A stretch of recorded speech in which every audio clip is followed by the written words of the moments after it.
Bonjour et bienvenue pour cette nouvelle vidéo qui est une vidéo de présentation de jeu. C'est un jeu que j'aime beaucoup et que je trouve magnifique, c'est un des plus beaux que j'ai, et vous l'avez peut-être déjà vu dans un de mes tirages, c'est le True Black Tarot. Voilà, je voulais vous le présenter parce que je le trouve vraiment magnifique, et donc, voilà, c'est la vidéo d'aujourd'hui. Donc la boîte est super belle, évidemment, avec plein de petites constellations, il y a du relief partout.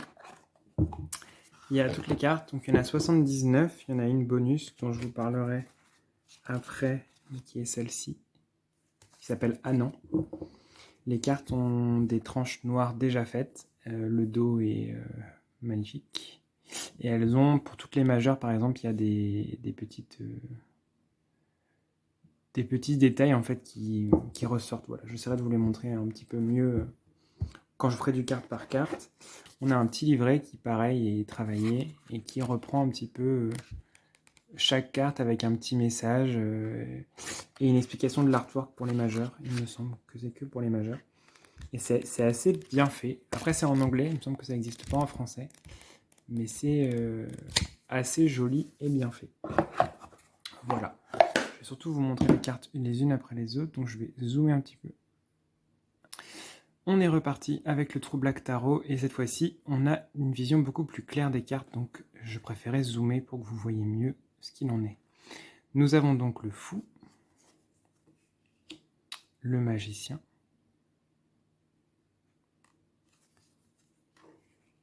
la grande prêtresse. J'essaie de vous montrer un petit peu les brillants de la carte. L'impératrice. Voilà, c'est mieux. L'empereur.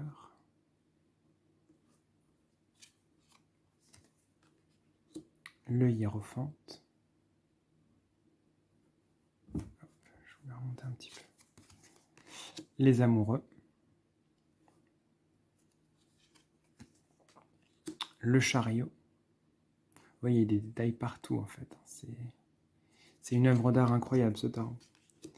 La justice.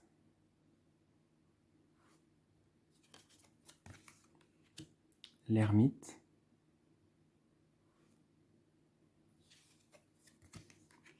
La destinée. La roue de fortune s'appelle la destinée dans ce tarot. La force, qui est peut-être ma préférée avec la tempérance dans ce tarot-là. Je la trouve juste magnifique. Le pendu.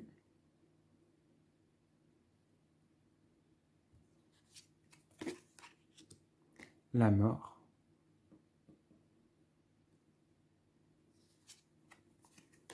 La tempérance.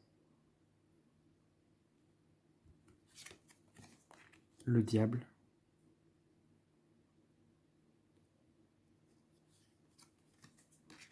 La tour.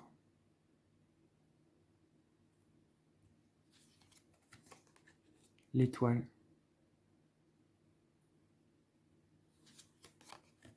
La lune.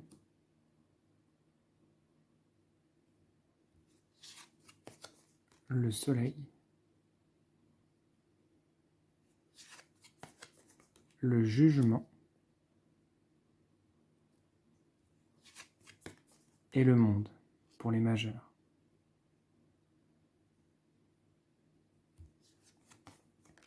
Et la carte bonus qui est Anan, qui, d'après ce qu'ils expliquent dans le livret, est la carte qui fait le lien entre le fou et le monde, en fait. C'est celle qui permet de revenir au cycle, de repasser le cycle pour revenir du monde au fou, en fait.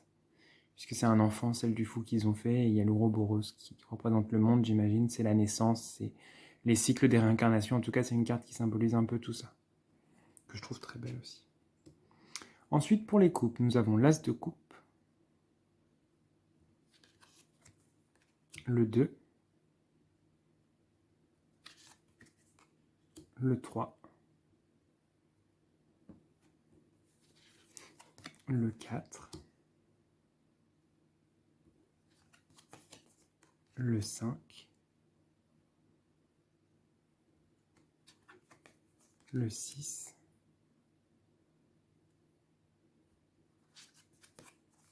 le 7, le 8, qui est trop mignon, le 9, le 10,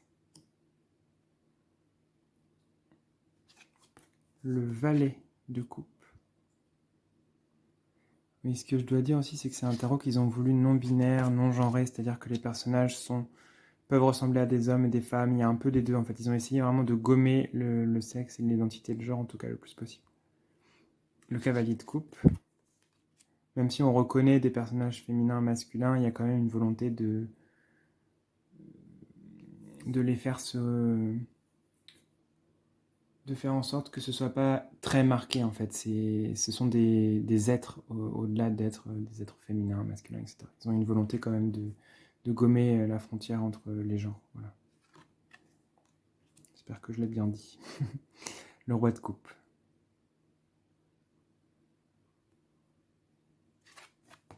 On passe aux épées avec l'as. Le 2.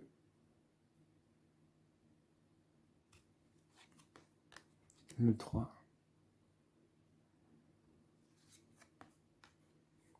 Le 4.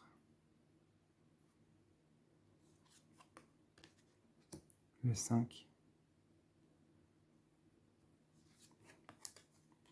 Le 6. Et vous voyez au niveau des détails, on a des bateaux ici. C'est vraiment un jeu qui est rempli de détails incroyables. Le 7. Le 8.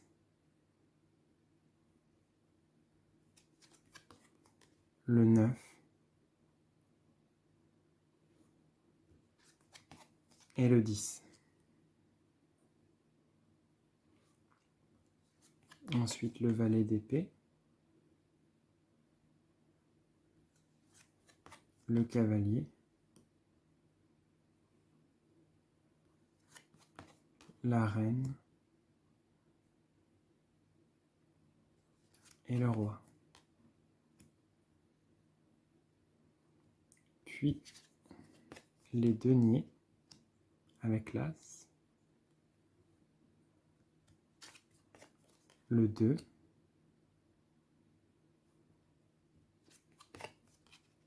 Le 3.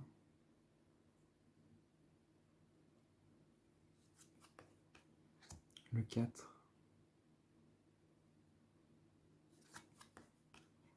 Le 5. Le 6.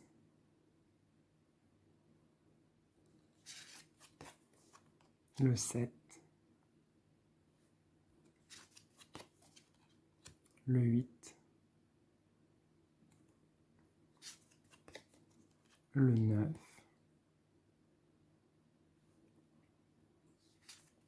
Et le 10.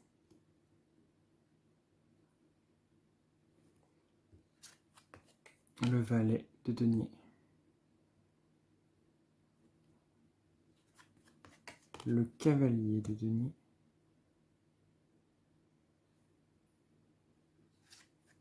La reine de denier. Et le roi.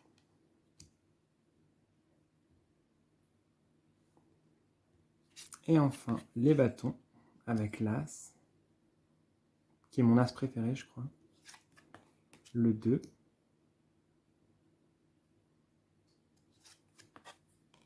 Le 3.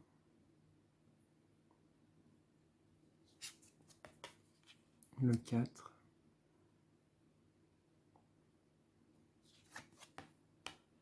Le 5.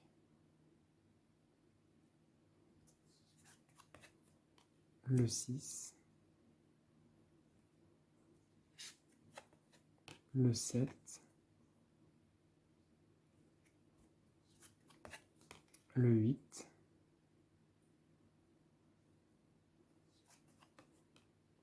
Le 9. Et le 10. Et pour finir, le valet de bâton. le cavalier de bâton, la reine de bâton et le roi. Voilà, donc c'est un jeu qui est quand même assez imposant, comme vous le voyez. C'est large, quoi. Après, moi, je le trouve magnifique, superbe, tout ce que vous voulez. Il est incroyable, ce jeu. Je suis absolument fan. Il est un peu austère aussi, je trouve, au niveau des énergies. Je le trouve un peu... il est un peu sérieux, voilà. Je ne vais pas le prendre pour le tirage fantasy, quoi. Il y a un côté très intemporel, très solennel dans ce jeu, mais qui est aussi très très bien, quoi. Voilà, j'espère que la vidéo vous aura plu, que ça vous aura fait plaisir de découvrir ce tarot. Je vous dis à bientôt et prenez soin de vous.